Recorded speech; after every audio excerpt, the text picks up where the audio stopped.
Hey guys, it's me, cyoubx.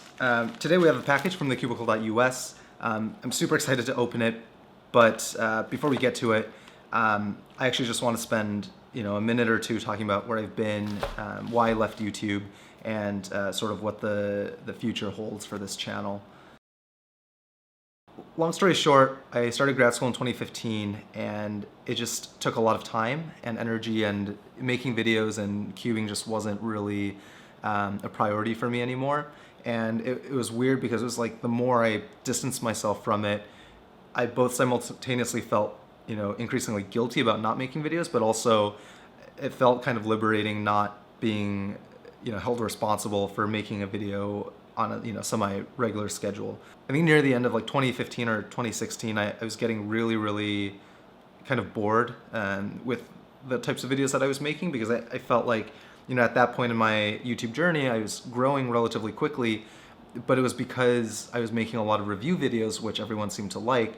The problem though was that a lot of those review videos are simply just 3x3s, and frankly speaking, it was the same script over and over again, except that I just replaced the cube name, right? So it wasn't really that fun anymore, and there's only so much that I could do creatively with the review videos without spending too much time. And so I think the combination of not having enough time, along with the fact that it was just a lot of repetitive video making, just kind of killed a lot of the passion for me.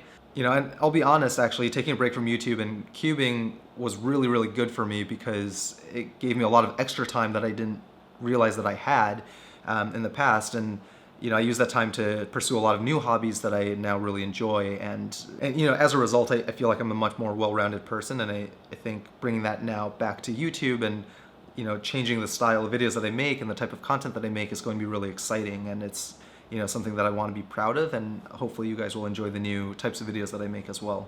With all that being said, I don't think I've seriously made a YouTube cubing video in something like 4 years.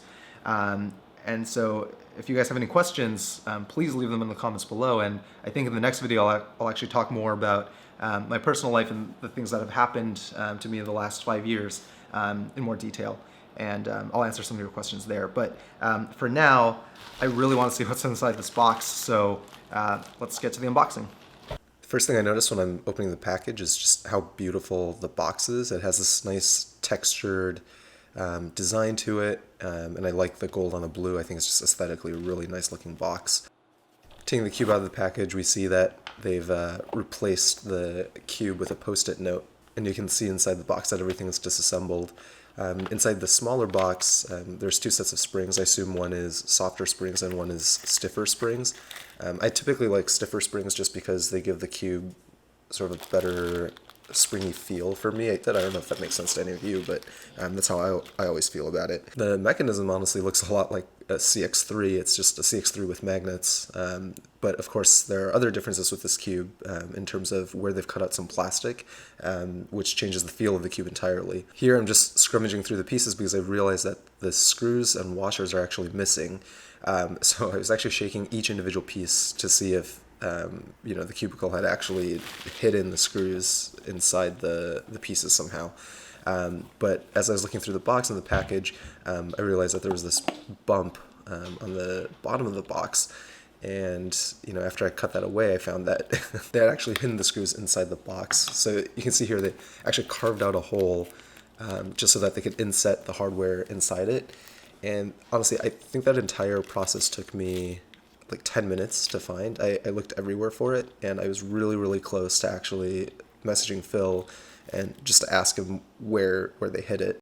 So while the building process is going on, I just wanted to say again that I think in the next video I'm going to be doing a Q&A. So if you guys have any questions about where I've been, or how my cubing has progressed or not progressed or anything like that, please leave a question in the comment section below, and I'll try to answer them in the next video.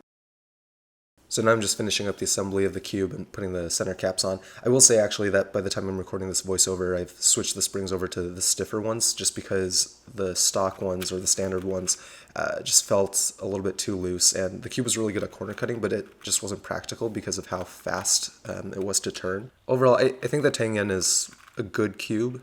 It's just not really for me. But in any case, if you guys like the video, please thumbs it up, and for sure leave a question below if you want it answered in the Q&A in the next video.